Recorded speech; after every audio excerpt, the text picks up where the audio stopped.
আমি একজন মুরব্বীরে জিজ্ঞাসা করলাম, আমার সামনে বসছে এক জনসভায়, যে চাচা আমাদের দেশে কার আইন চলে গো? কেন? আল্লাহর আইন চলে। আল্লাহর হুকুম ছাড়া কি এটা গাছের পাতা লড়ে? পাগল কোথাকার, তাহলে আমি আইসি কিনলে গার বেটা, 80 বছর বয়স হয়েছে, ও বলে দেশে বেলে আল্লাহর আইন চলে, ওই খবরও নাই। আমাদের আদালতে কোর্টে বিচার হয় কার আইনে, আল্লাহর আইনে না ব্রিটিশের আইনে, ওটা জানেও না। ওই বাপদা 14 গোষ্ঠী দেখাই দিয়ে গেছে, এক ডিসেন জায়গার জন্য মামলা করে গেছে, বাবা মরার টাইমে কই গেছে মামলা ছাড়িস না যাইস, কিন্তু করতে করতে একেবারে জুতা কিছু নাই, বন রুটি পাও রুটি খাইতে খাইতে জমি যা আছিল তাও বিক্রি হয়ে গেছে গা। মানুষের আইন ব্রিটিশের আইন, এটা গেল নাই। কি রে ব্যাপারটা কি? আমি মুসলমান, আমি ব্রিটিশের আইন মানবো কেন? যখন আজান দিছে তাড়াতাড়ি গাড়ি গোটা করে, এই মৌরি সাহেব, উকিল সাহেব, আমার নামাজ পড়তে হবে। প্রত্যেক কোর্টের মসজিদে কেন আছে, কিন্তু কোর্ট মসজিদের ইমাম দৌড় দেয়। মক্কার কাফের লগে কি মিলতেছে কিছু? না মিলে না, না মিলে না। কিছু মানলেন কিছু মানলেন না, এর শিরক। এই কিতাব আল্লাহ নাযিল করেছেন। এই বিশ্বাস যারা করে, আমি তাদের সামনে কথা বলছি। আংশিক বিশ্বাস কিন্তু ইসলামে বলা হয়েছে শিরক, আপনারা ভালো করেই জানেন। জানেন না? আল্লাহ কোরআনে বলেছেন যে তোমরা কি এই সিদ্ধান্ত নিচ্ছ আমার কিছু মানবা, আমার কিছু মানবা না? আফাতুমিনুনা বিবাদিল কিতাবে ওয়া তাকফুরুনা বিবাদ, এই কিতাবের কিছু মানবা কিছু মানবা না, এই সিদ্ধান্ত নিচ্ছ?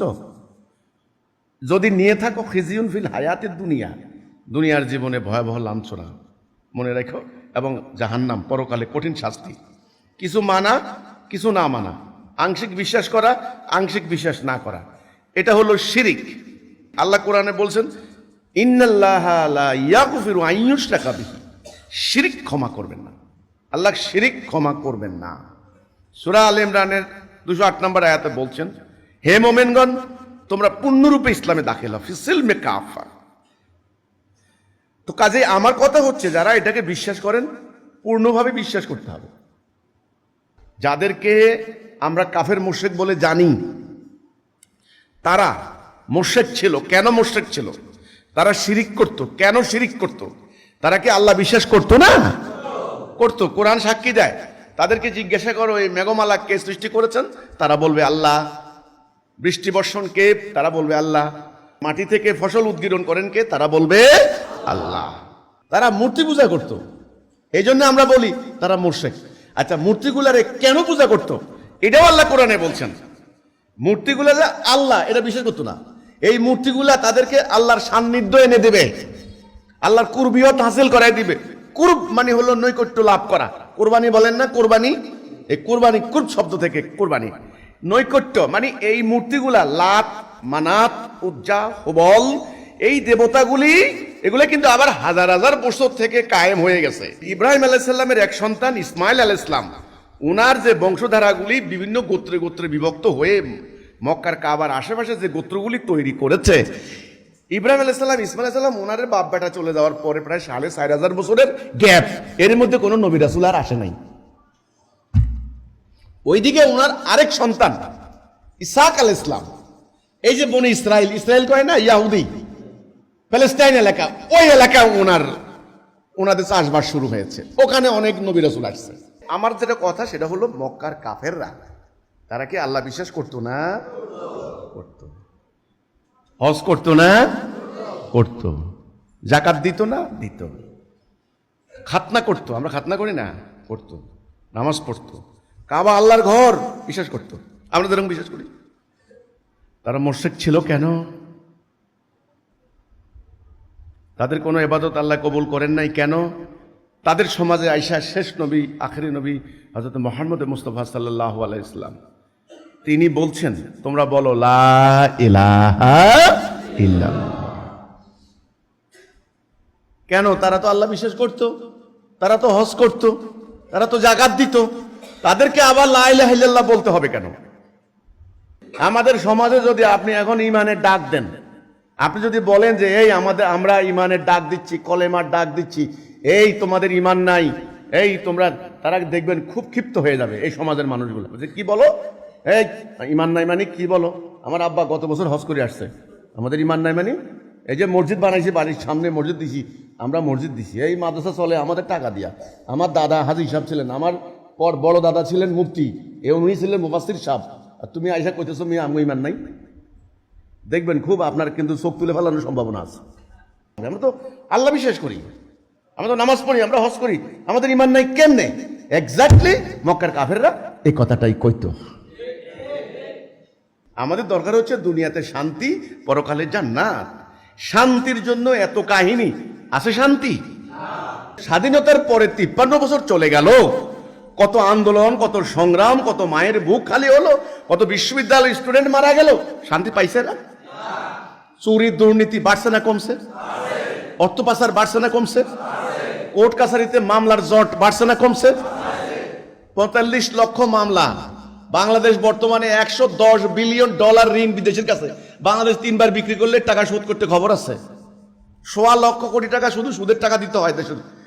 এই যে ফিলিস্তিনি মুসলমানদেরকে এই যে হত্যা করলো, 1 লক্ষ মুসলমান 1 বছরে ধ্বংস করে দিয়েছে, কোনো বিচার হয়েছে? হয় নাই। খাবারের জন্য শুনেন 7 দিন 8 দিন খাবার নাই, কঙ্কাল সার, মাইলকে মাইল পথ পাড়ি দিয়ে ওই যে হেলিকপ্টারে করে খাবার ফেলবে, হেলিকপ্টারে বিমানে করে খাবার যে ফেলে না, খাবারের বাক্সের তলে চাপা পড়ে মারা গেছে পর্যন্ত অন্তত কয়েকশো। এরপরে খাবারের জন্য যাইয়া হুমড়ি খাইয়া মরে, গুলি খাইয়া মারা গেছে কয়েক হাজার, গুলি করে করে মারছে। পৃথিবীর ইতিহাসে এরকম দুর্গতি, এরকম ন্যাক্করজনক পরিণতি কোন জাতির হয়েছে কিনা আমার সন্দেহ আছে। আমাদের মিয়ানমারের কথা আমি প্রায় বলি, আপনারা 22 লক্ষ মুসলমান, আপনারা মিয়ানমার থেকে আপনাদেরকে কেটে মেরে আপনাদেরকে বাড়িঘর আগুন দিয়ে জ্বালিয়ে উদ্বাস্ত করে দিল, আপনারা এখন বাংলাদেশে বসে বসে ওই জাতিসংঘের ত্রাণ ভিক্ষার দিকে চাই থাকেন, কতক্ষণে জাতিসংঘের ত্রাণ আসবে। এত জিল্লতি কেন মুসলমানদের? আমার প্রশ্ন হচ্ছে এখানে ওয়াই? আমাদের মধ্যে আল্লাহর কোরআন আছে, রাসূলুল্লাহর মতো একটা মহান আদর্শ আছে, তাহলে এটা কেন ওয়াই? আমার কথা হচ্ছে এখানে ইসলামের শুরু আমাদের নবী করিম সাল্লাল্লাহু আলাইহি ওয়াসাল্লাম যখন মানুষদেরকে দাওয়াত দেওয়া শুরু করলেন, উনি কি প্রথম নামাজের দিকে ডাক দিছেন না ইমানের দিকে ডাক দিছেন? সর্বপ্রথম যেই ঘোষণাটা দিলেন সেটা কি নামাজের কথা বলছেন? মক্কার লোকরা তো নামাজ পড়ে। হজের কথা বলছেন যে হে মক্কাবাসী তোমরা ন্যাংটাই হজ করো, এটা ঠিক না, হজ ঠিক করো, আমল ঠিক করো, এটা বলছেন না? কিচ্ছু বলেন নাই। তিনি সর্বপ্রথম বলছেন লা ইলাহা ইল্লাল্লাহ, ঈমান আনো, লা ইলাহা ইল্লাল্লাহ এটা বলো। এলাহ মানে হলো সেই সত্তা যার হুকুম মানতে হবে, যার আনুগত্য করতে হবে, যার আদেশ মানতে হবে। অর্থাৎ আমার জীবন চলার ক্ষেত্রে আমি আল্লাহর আদেশ ছাড়া কারো আদেশ মানি না, আল্লাহর নিষেধ ছাড়া কারো নিষেধ মানি না, আল্লাহর বিধান ছাড়া কারো বিধান মানি না। রাষ্ট্র চলবে, সমাজ চলবে, অর্থনীতি চলবে, পরিবার চলবে, সেনাবাহিনী চলবে কার হুকুমে? আল্লাহর হুকুমে। যেখানে যেখানে আল্লাহর কোনো কথা আছে সেখানে আমি আর কাউকে মানি না। এটা হলো লা ইলাহা ইল্লাল্লাহ। মক্কার কাফেররা আল্লাহ বিশ্বাস করত, কিন্তু তাদের সমাজ পরিচালিত করত ওই যে লাত মানাত উজ্জার যে পূজারি, সমাজের নেতা, ওদের হুকুম মোতাবেক। তারা হুকুম মানত কার? সমাজপতিদের, মানুষের। তারা আল্লাহর হুকুম মানত না, কিন্তু ব্যক্তিগতভাবে আল্লাহকে রাজি খুশি করার জন্য, আল্লাহর রেজামন্দি হাসিল করার জন্য, আল্লাহর সন্তুষ্টির জন্য তারা এই বিভিন্ন ধরনের আমল পূজা টুজাগুলো করত। এই কিন্তু রাষ্ট্র সমাজ চলতো ওই সমাজপতিদের হুকুম মোতাবেক। রেজাল্ট কি হয়েছে? রেজাল্ট অভাব, দারিদ্র, অভাব যায় না।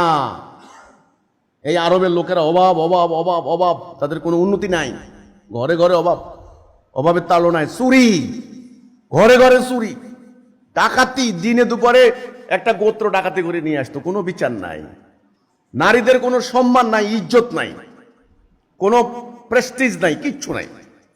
এরপরে কি মাদক খায়া, মানে যা হয় আর কি, অসভ্য বর্বর সমাজে যা হয়, মদ খায়া চুর হয়ে মানে বেদিশা হয়ে পড়ে থাকতো, বেহুশ। মদ খাওয়া ছিল একটা সম্মানের ব্যাপার মনে হয়ে গেল। আচ্ছা, গোত্রে গোত্রে, গোত্র তো অনেকগুলো গোত্র, এই গোত্র ওই গোত্র এই গোত্র, যেমন আমাদের এই থানা ওই থানা, এই গ্রাম ওই গ্রাম, ওইরকম গোত্র। এই গোত্রগুলি এক গোত্র আরেক গোত্র মারামারি যে করতো না, বছরকে বছর মারামারি, কোনো শেষ নাই, কোনো সমাধান নাই। এতে করে একটা সমাজ ধ্বংস হয়ে গেছে।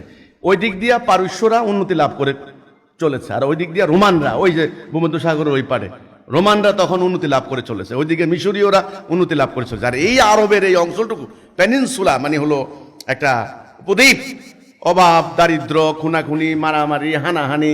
আর এরা কি করে? আল্লাহ সন্তুষ্টির জন্য মক্কা যায় হজ করে। কিন্তু ইসলামের উদ্দেশ্য, আল্লাহর উদ্দেশ্য হলো কি?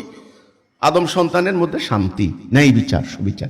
ওইটাই যখন নাই, তখন ওদের এই আল্লাহর বিশ্বাস করা, হজ করা, যাকাত দেওয়া, নামাজ পড়া এর কোনো মূল্য নাই। আমার হাতে একটা ঘড়ি আছে, এর উদ্দেশ্য কি? এই যে মাথার উপরে একটা ফ্যান ঘুরে, এর উদ্দেশ্য কি? বাতাস যদি না দেয়, আপনি কি মাথার উপরে এটা রাখবেন? তাহলে প্রত্যেকটা জিনিসের একটা উদ্দেশ্য আছে না? এর উদ্দেশ্যটা কি? এইটা একজন নবীর উপরে আল্লাহ রাব্বুল আলামিন নাজেল করেছেন, একটা উদ্দেশ্য আছে তো নাকি? এর উদ্দেশ্যটা কি? আমাদের এই সমাজের মানুষদেরকে কেউ বলে? কেউ বলেছে আজ পর্যন্ত? এই কিতাব একজন রাসূলের উপরে নাজেল হয়েছে, তিনি লেখাপড়া জানতেন না, উম্মি। এই কিতাব প্রতিষ্ঠা করার ফলে কি অবর্ণনীয় কষ্ট ওনার উপর হয়েছে, কি যুদ্ধ ওনাকে করতে হয়েছে। কাফেরদের আর কোনো অবজেকশন ছিল না। কাফেরদের অবজেকশন ছিল, আমরা তোমার উপরে যেটা নাজেল হয়েছে এটা মানি না। তারা বলতো এগুলা আমাদের উপকথা, এগুলা কাহানি, কাহিন বলে না, কাহিনীরা কাহানি, এগুলা হলো প্রাচীন যুগের উপকথা, এগুলা গল্প কাহিনী, এগুলা কোনো আল্লাহ, তুমি যে আল্লাহর কথা বলতেছো না, এটা আল্লাহ না, এটা আমরাও পারি। তখন আল্লাহ বলতেছেন তো তোমরা বানায় আনো কিছু। এটা কি তাহলে?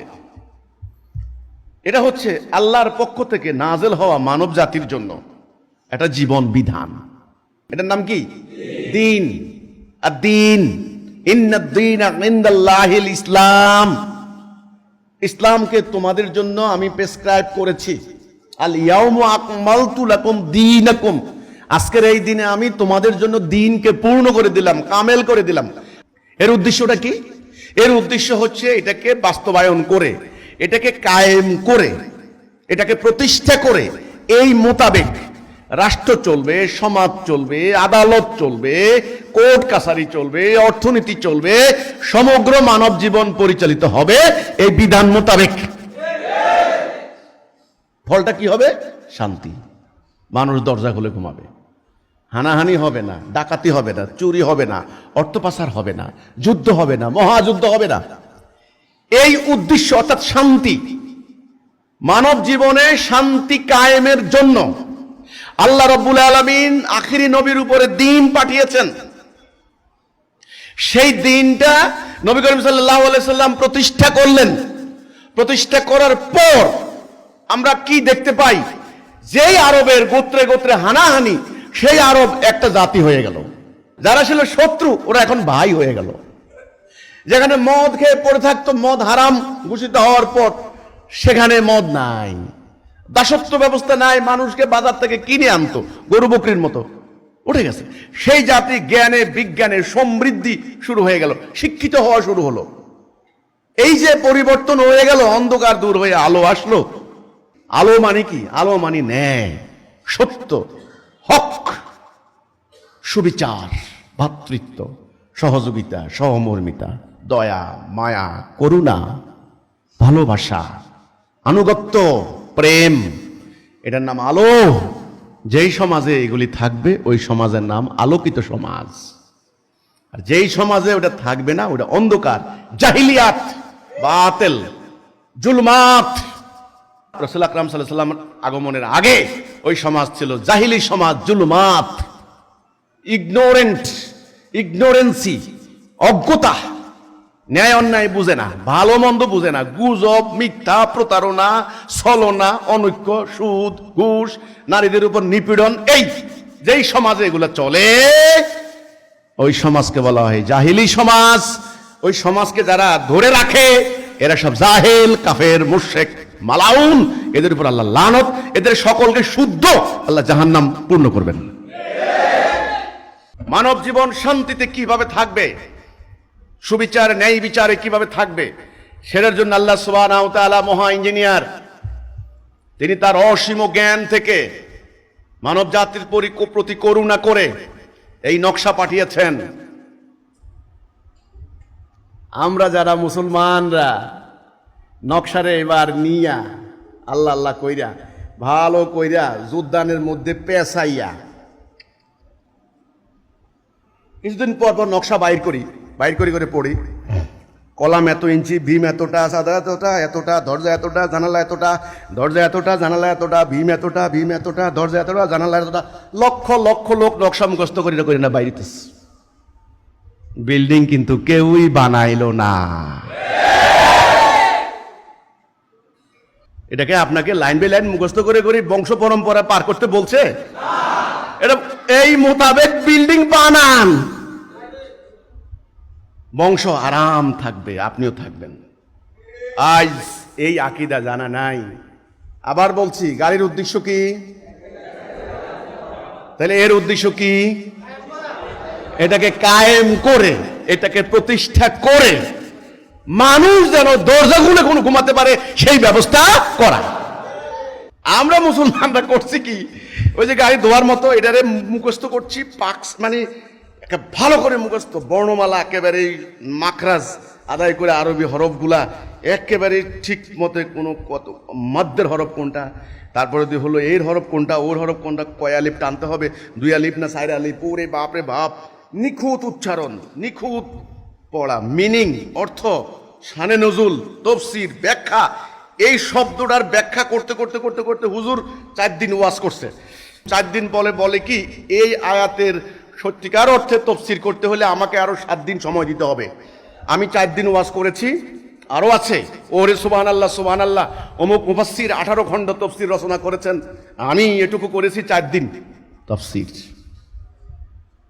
মানে ওই শব্দ এটারে টানতে টানতে টানতে টানতে টানতে টানতে ব্যাখ্যা, আরো ব্যাখ্যা, অতি ব্যাখ্যা, সূক্ষ্ম ব্যাখ্যা, চুলছেরা বিশ্লেষণ করতে করতে করতে করতে করতে করে করে এবার হুজুরে কয়, আমি তো টায়ার্ড হয়ে গেছি গা, প্রতিদিন 2 ঘন্টা করে ওয়াজ করছি, আমাকে ওই ওরা 2 লাখ টাকা দিয়েছে, আপনারা তো অন্তত 1.5 লাখ টাকা না দিলে আমার পোষাবে না।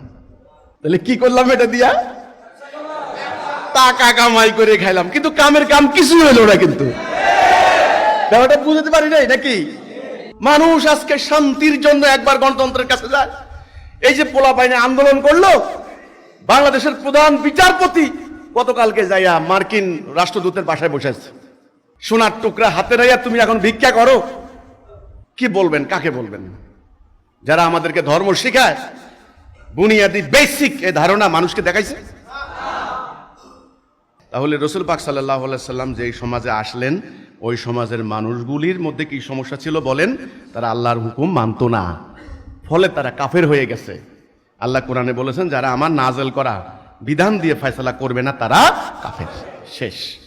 ওরা নামাজ পড়তো, রোজা রাখতো, ওদের নামাজ রোজা কোনো কাম হবে না, ওরা কাফের মুশরিক ছিল।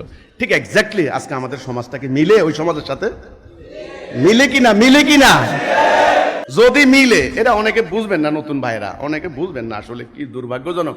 আমি একজন মুরব্বীরে জিজ্ঞাসা করলাম, আমার সামনে বসছে এক জনসভায়, যে চাচা আমাদের দেশে কার আইন চলে গো? কেন? আল্লাহর আইন চলে, আল্লাহর হুকুম ছাড়া কি এটা গাছের পাতা লড়ে? পাগল কোথাকার, তাহলে আমি আইসি কিনলে গার বেটা, 80 বছর বয়স হয়েছে, ও বলে দেশে বেলা আল্লাহর আইন চলে, ওই খবরও নাই। আমাদের আদালতে কোর্টে বিচার হয় কার আইনে, আল্লাহর আইনে না ব্রিটিশের আইনে, ওটা জানেও না। ওই বাবা 14 গোষ্ঠী দেখাই দিয়ে গেছে, এক ডিসেন জায়গার জন্য মামলা করে গেছে, বাবা মরার টাইমে কই গেছে মামলা ছাড়িস না, যাইস। কিন্তু করতে করতে একেবারে জুতা কিছু নাই, বন রুটি পাও রুটি খাইতে খাইতে জমি যা আছিল তাও বিক্রি হয়ে গেছে গা। মানুষের আইন ব্রিটিশের আইন, এটা গেল নাই।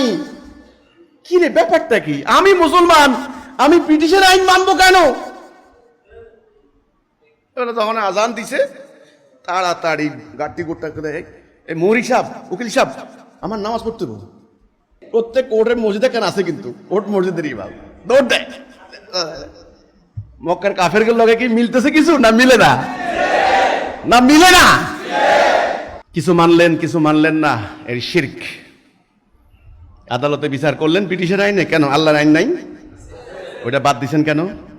সুদ, অর্থনীতি, পুরো ব্যাংকিং সেক্টর, এক্সপোর্ট ইম্পোর্ট, আমদানি রপ্তানি, পুরো সুদের উপরে সুদ আর সুদ আর সুদ। সুদ হারাম, না, ওটা ওটা হলো দুনিয়াবি রাষ্ট্র। এটা কি? আমি নামাজ পড়ুম, আল্লাহ ওই ইয়ে দিয়ে দিছে, হাদিস একটা শিখাই দিছে, নামাজ বেহেশতের চাবি। কারা শিখাইছে? আল্লাহ জানে। জাল হাদিস।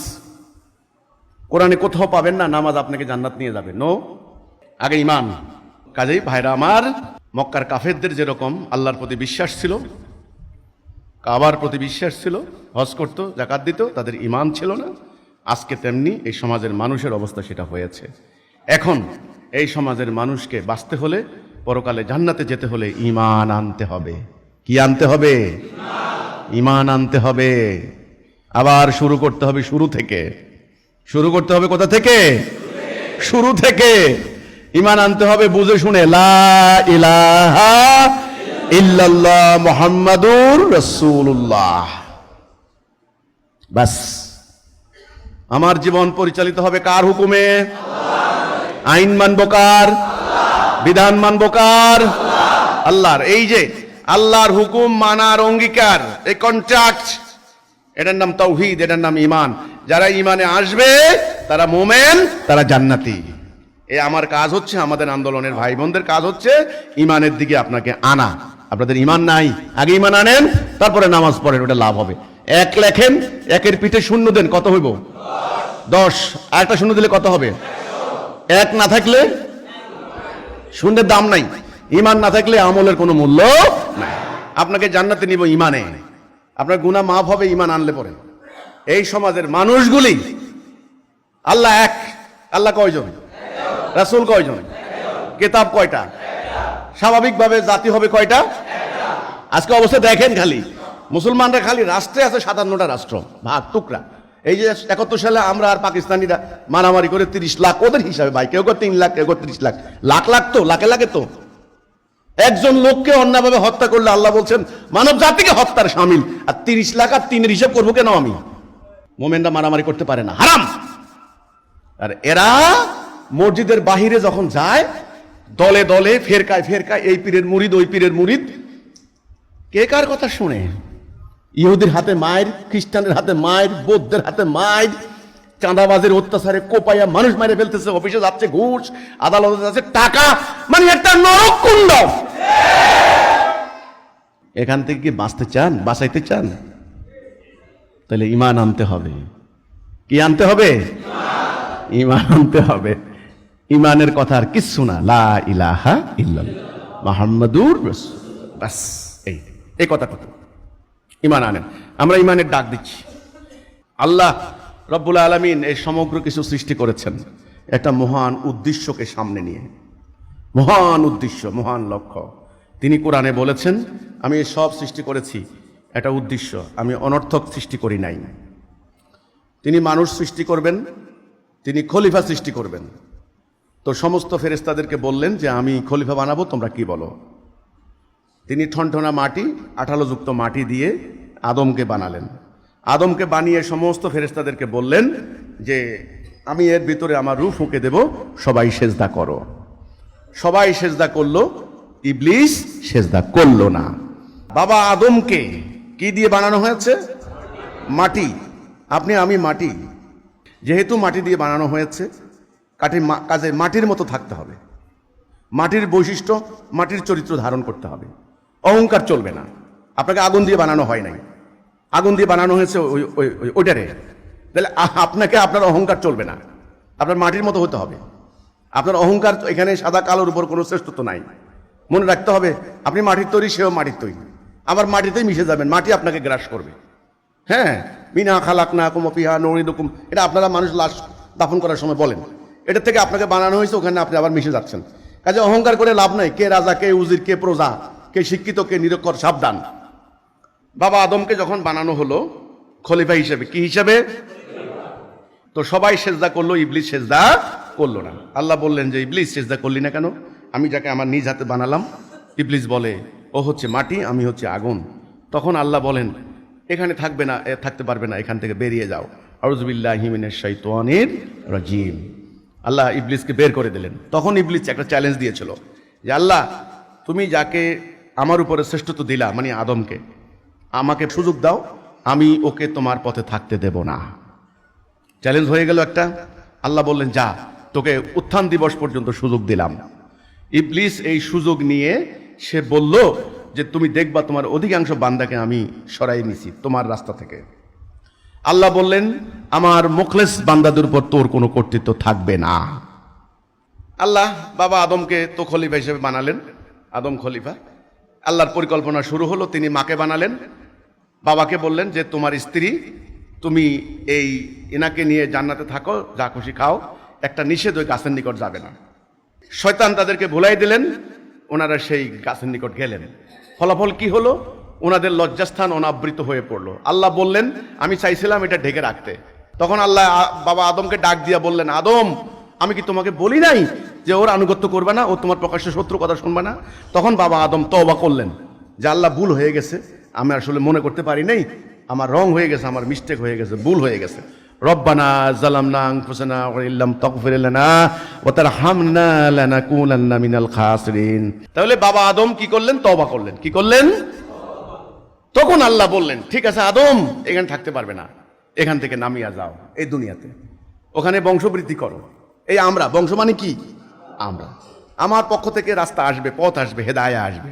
ফাইম্মা ইয়াতিয়ান্নাকুম মিন্নি হুদা ফামান তাবিআ হুদায়া ফালা খাউফুন আলাইহিম ওয়া লাহুম ইয়াহজানুন। আমার পক্ষ থেকে হেদায়া আসবে, যারা এর আনুগত্য করবে তাদের কোনো ভয় নাই, তাদের কোনো চিন্তা নাই। আমরা দুনিয়াতে আসলাম, দুনিয়াতে আমাদের পাঠানোর একটা উদ্দেশ্য আছে ভাই। এই উদ্দেশ্য সম্পর্কে জানার নাম আকীদা। এটা আগে জানেন, তারপরে যা আমল করেন করেন, আমার কোনো আপত্তি নাই। উদ্দেশ্য জানেন, এটা ভুলে গেছে কেউ, কাউকে উদ্দেশ্য কথা মনে করাই দেয়।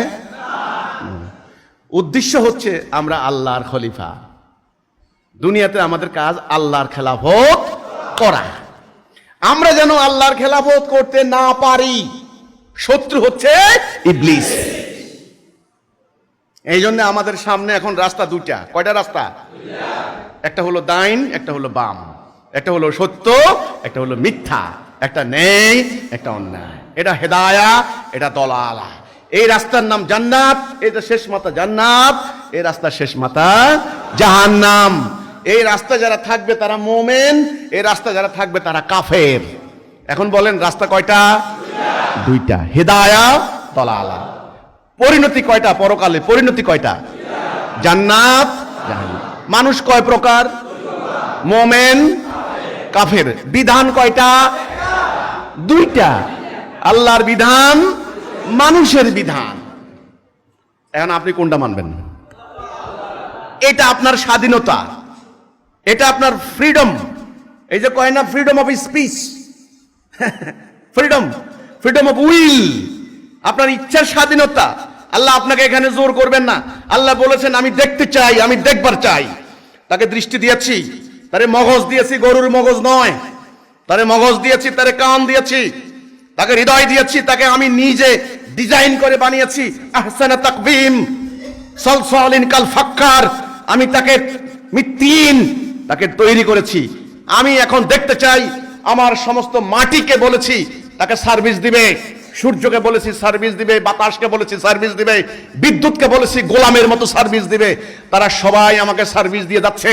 গরু জবাই করে খেয়ে ফেলছি, মাছ সিদ্ধ করে খেয়ে ফেলছি, আমি যা খুশি তাই করছি। কিন্তু আমার উদ্দেশ্যটা কি? আমি কার খলিফা? সর্ব অবস্থায় এটা মনে করার নাম জিকির। ফাসকুরুনি আসকুরুকুম ওয়াশকুরুলি ওয়ালা তাকফুরুন। আমার জিকির করো, আমি তোমার জিকির করব। লাফাইয়া বান্দরের মতো গাছে উঠা, এটা জিকির না। জিকির মানে হলো সর্ব অবস্থায় আপনার ডিউটি, আপনার কর্তব্য, এটা মনে রাখা, এটার নাম জিকির। আমরা কার হুকুম মানবো? কার আনুগত্য করব? ডাইন দিকে যাব না বাম দিকে যাব? ডাইন দিকে। মোমেন হব না কাফের হব? শান্তি চাই না অশান্তি চাই? এই যদি আপনি সিদ্ধান্ত নেন, বুঝে শুনে সিদ্ধান্ত নিয়েন, তখন আপনাকে একটা ডিসিশন নিতে হবে আল্লাহর সাথে। লা ইলাহা ইল্লাল্লাহ, এটা হলো মেইন। লা মানে মানি না, আল্লাহ ব্যতীত অন্য কারো হুকুম মানি না। মানে এদিকে বামকে অস্বীকার করলাম, আমি একদিকে রওনা দিলাম আল্লাহর দিকে, ইল্লাল্লাহ, আল্লাহর দিকে। লা ইলাহা ইল্লাল্লাহ মানে হচ্ছে এটা কাজে বুঝে শুনে কাজ করবেন। এখন দিন কয় প্রকার? দুই প্রকার, আল্লাহর দিন। এখন আপনি দুনিয়াতে কার দিনটা কায়েম করবেন? আল্লাহর দিন। আগে রাস্তা চিনতে হবে, এটা কোন রাস্তা। আমি তো যাওয়ার কথা ঢাকা, কি ব্যাপার? ঢাকা যাওয়ার পরে তো মেঘনা ব্রিজ থাকার কথা, এখানে তো আসার কথা হলো দাউদকান্দি ব্রিজ, এরপরে তো হলো থাকবে হলো ওই নারায়ণগঞ্জ, তারপরে তো হলো কাশপুর। কি ব্যাপার? এখানে দেখতেছি লেখা আছে বারুইয়ার হাট, এখানে দেখতেছি লেখা আছে ফেনী। কি ব্যাপার? মহিপাল। হায় হায়, আমি তো রাস্তা ভুল করে ফেলছি, আমি তো ঢাকায় যাওয়ার কথা। এই ড্রাইভার, থামো থামো থামো, কই যাচ্ছ? কয় আমরা তো চিটাগাং যাচ্ছি। তো এই মানুষগুলা চাচ্ছে কোথায় যাবে, কিন্তু রওনা দিছে কোথায়? জাহান্নামে। রাস্তা ভুল। আপনাকে সব কিছু বোঝানোর পর যদি আপনি রাস্তা থেকে না নামেন, ড্রাইভারকে না বলেন ভাই দয়া করে গাড়িটা ফিরা ফিরা, তাড়াতাড়ি ফিরা, গোড়ায় যাই গোড়ায় যাই, যেখান থেকে পথ হারাইছি ওখানে যাই। যদি আপনি না আসেন গাউরামি কইরা, অহংকার কইরা, আমারে দেখে আমার সুরত লেবাস পছন্দ হইল না, চলতে থাকেন চলতে থাকেন চলতে থাকেন চলতে থাকেন চলতে থাকেন। মনে রাখবেন, আগামী দিন আপনাদের ধ্বংস অনিবার্য, জাহান্নাম চোখে দেখতে পাবেন। আমি সাধারণ গুনাহগার মানুষ, আমার মহামান্য ইমামুজ্জামান আমাকে বলে দিয়েছেন ইন্তেকাল করার আগে সংগ্রাম চালাবে, সংগ্রাম বন্ধ করবে না, এবং মনে রাখবে এই আন্দোলন দিয়ে, হিজবুত তাওহীদ দিয়ে সারা পৃথিবীতে আল্লাহ সত্য দিন প্রতিষ্ঠা হবে। ব্যাস, এবার যদি আপনি আসেন এই রাস্তা ত্যাগ করে এই রাস্তায় উঠেন, আপনাকে ওয়েলকাম, আপনাকে অভিনন্দন, আপনাকে জান্নাতের সুসংবাদ দেওয়া হচ্ছে।